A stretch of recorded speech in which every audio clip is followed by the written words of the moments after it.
Welcome back to another Real Talk reaction. This one right here is for The Last of Us, Season 2, Episode number 3. Please don't forget to like, subscribe, man, hit the notification bell. You know what it is.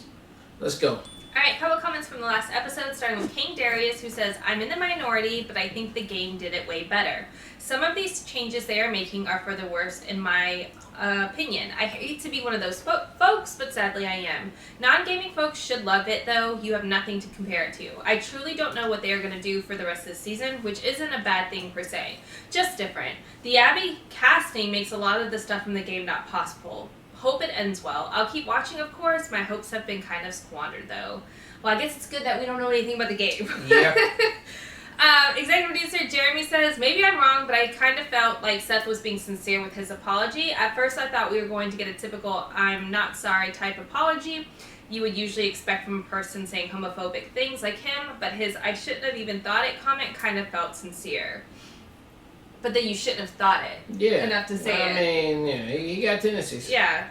I think you need to work on yourself and realize you have shit. Especially in this day and time. Yeah. Now that we got that out of the way, this episode was a very well done, dark, intense, nerve-wracking episode that at times made me think everyone but Ellie was going to end up dying. Facts. This shit was crazy. Whew, my anxiety. Like, I needed to, take a decompression session after that, because that was crazy. I think I mentioned in a comment somewhere, I think maybe here during season 1 or maybe it was somewhere else, but I said I didn't know anything about the game except for one thing. This was the one thing.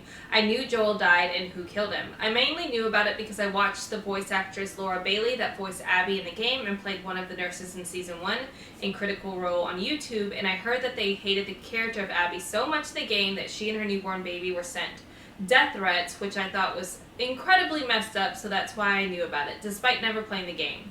Now I'm worried the new actress is going to get death threats, which I really hope doesn't happen. That's insane. People take this shit way too seriously. Right. That's fucking crazy. Anyway, in regards to the show and characters, I think they did this very well because I can understand where Abby is coming from and why she did what she did. Just like I can understand where Joel was coming from and why he did what he did. However, I still think that what she did was monstrous and wrong, just like I think what Joel did was wrong. I'm also sure that if Ellie goes for vengeance, I'm going to understand her, but think things she does is wrong as well. Revenge just never does anything good for anyone. The song at the end of the episode was performed by Ashley Johnson, who voiced Ellie in the game and played her mother last season. Great reaction. I look forward to the next one. Okay. Alright, great comments. Let's jump into episode 3 right now. I don't know what's going to happen.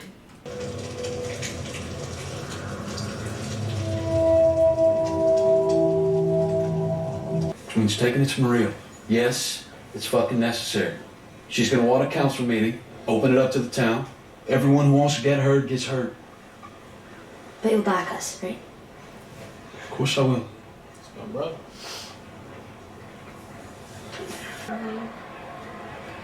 But we can agree to disagree about that. What matters is you're afraid. So, let's talk about it. Okay. Free of charge. I just don't want her to go down the same paths that Joel did. Coming up with justifications and such. All he was really doing was lashing out. So you think she might blame that behavior from him? Turns out nurture can really do this much. The rest is nature. If she's on a path, it's not one that Joel put her on. Yeah. No, I think they were walking side by side from the very start. Tommy, I get it.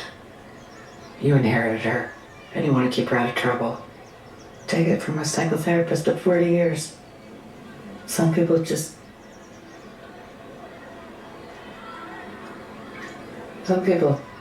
can't be saved. I love her in this role. It's such a perfect role for her. I do.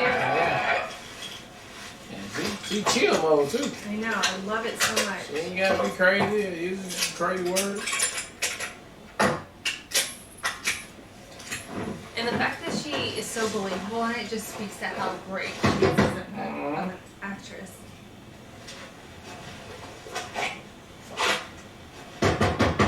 Who is it? Nina.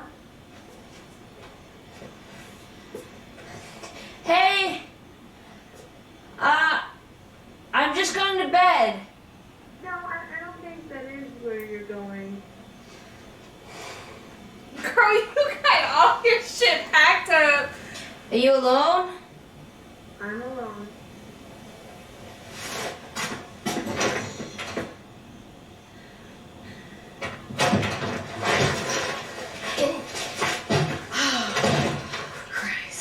Please don't try and talk me out of this. Oh, you think that's why I'm here?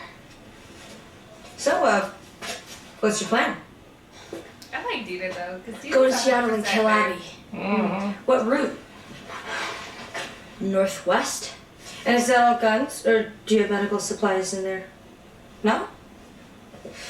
Well, better not land weird on an ankle or get a fever on your well-charted path northwest. Okay, so what am I supposed to do?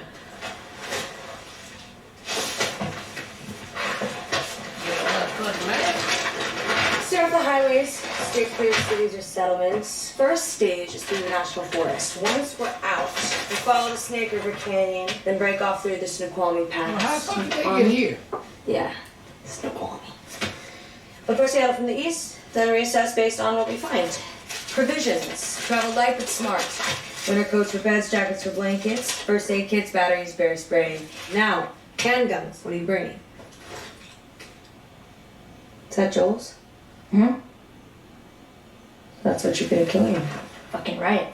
And save it for that. Slow and kicks like hell. Really? Shoot your damn ass off? I've heard that before. Well, one at least 100 shells apiece, plus 50 rifle rounds. Bring any long gun you want as long as it's scoped. She's like falling in love. Chlorine tablets, a She's like, pan, "Where are my and something to keep cards?" Shimmer dry. Just Shimmer? Yeah, we share a horse. Fewer resources. Everything else is what you figure except this. Boots. Love the Converse. Respect your consistency, but you're not crossing open country in fucking chucks. I've done it before. No chucks. Questions. Yeah, one. How the fuck are we gonna get all of this? I know, guy. Oh no. No, don't tell me you told Jesse, please. Captain Wyoming? No.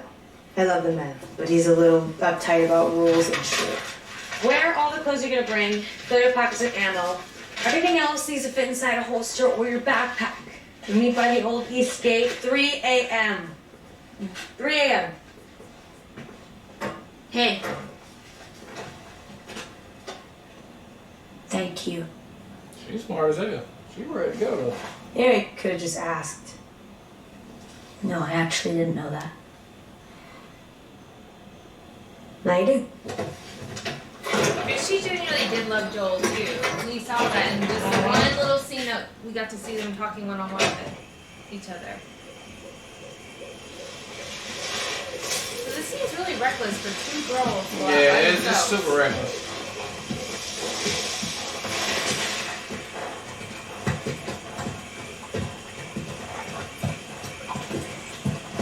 I know, you ain't going nowhere with one leg.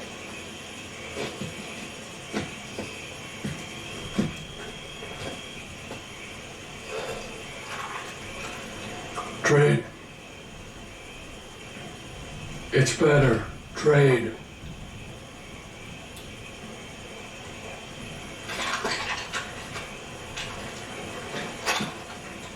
You never trade it down without shooting it first, babe. That was in Line with Darkness. How'd you get her out?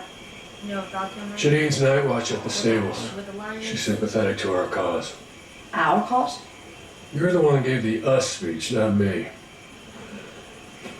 Saddlebags are filled with stuff I had squirreled away. 2 weeks worth of hardtack, bandages, alcohol, meds, batteries. I'd come with you, but I caught some friendly fire on New Year's Day. You sure it's friendly? Jesus Christ. You got 10 minutes before patrol comes by. Let's get you going.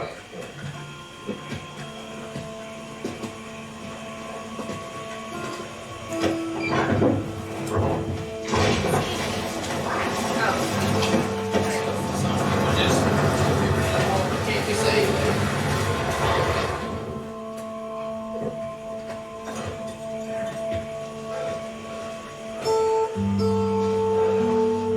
Hey, thank you.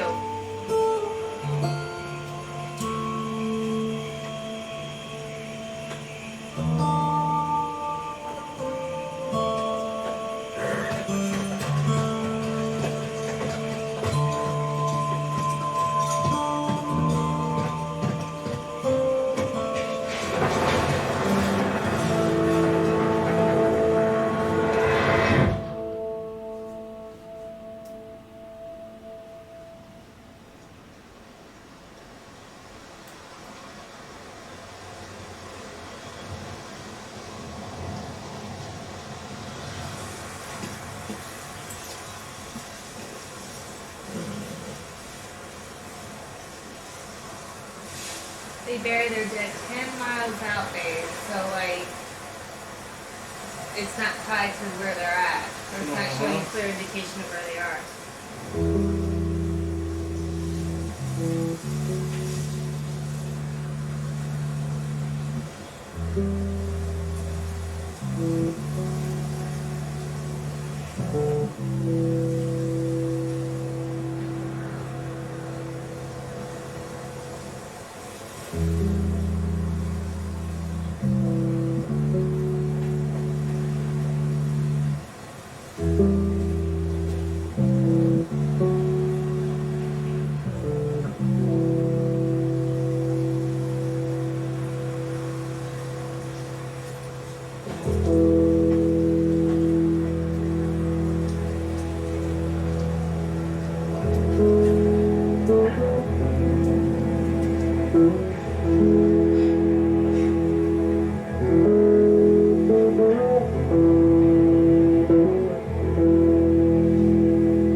Fleetwood Mac.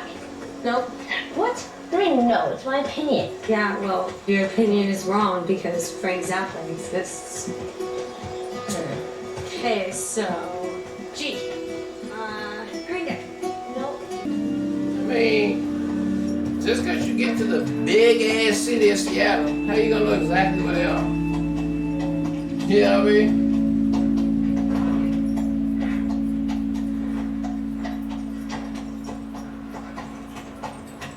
That would be Quiet. Yeah. Too quiet. Curtis or Viper? Both in all 4 movies. 9 more miles. 9 more. I would definitely make it a science day. But maybe not if you don't want people coming to your town. 9 miles ain't shit. That's right there. So yeah, going further than that, see Joe. We're on this road, babe. Fucking Seattle. Pretty. Space Needle. Plus, no one's shooting at us. There aren't that many wolves. There's about to be a whole lot less. Curtis or Viper? What? No. That was just me. I was trying to sound like a badass. You don't need to try.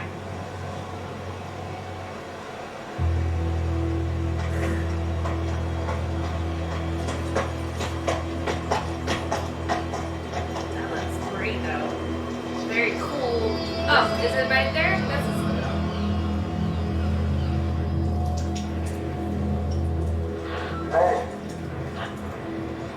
Yeah, go ahead.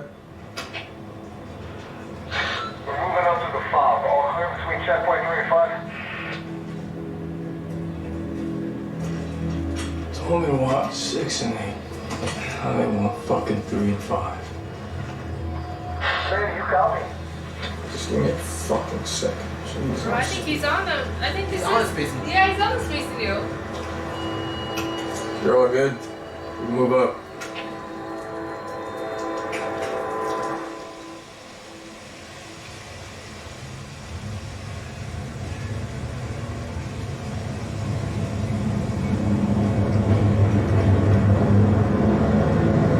Tank.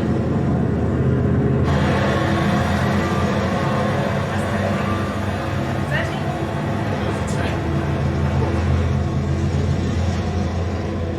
We didn't have a tank clothes.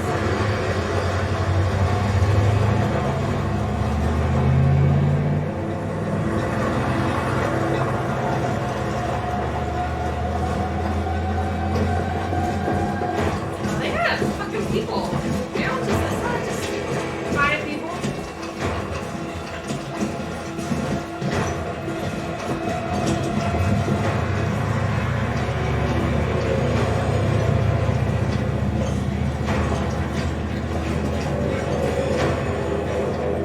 They ain't taking all that out. Just the two of them. 5 tanks. Alright, it was episode 3 of The Last of Us, man, and it was a somber episode. Just, it's just everybody just sad for what happened from last time. And now the show is trying to figure out how they're going to move forward from this. And what I'm getting from this episode is that we're probably going to end up in the Walking Dead territory, where we're going to just have a lot of in-between dialogue of just human talking and just like figuring things out. And then a lot of action from the mushroom people. And then also we got the human element, which is the most interesting one there, obviously. The 2 girls made it to Seattle. We see that the wolf pack is like not small at all. But I was wondering, what was the use of showing us the people with the scars on their face if you killed a whole bunch of them? Maybe there's somebody that survived and they'd be able to talk to them about it and, say what's up. But I guess maybe they didn't show us without a doubt that the wolf pack is the one who did it, and it was without a doubt that they are evil. They didn't show us that at all. But what they did show us is that they do have Seattle on lockdown, right? They watch it from the Space Needle, all the things. They got some orders. They got some militants. Yeah, so it's happening over there. And so I've seen this before. We've seen this before on The Walking Dead. They, the 2 girls, they about to run up on it. We see what happened. More than likely, some of the crew back from Jackson Town may have followed them to come and help them out at the last minute. But it just looks like we're about to get into like something that is type of predictable. I hope it's not though, and then we'll be all right. Because other than that, I'm just looking at milling around and this and that, and not really something that's gonna wow me moving forward. But I hope they surprise me. Can't wait to see another one. I think similar with a lot of shows, when you lose a lead actor like Joel, you're wanting to know what they're gonna fill the void with. Joel was a huge part of what made this show so likable.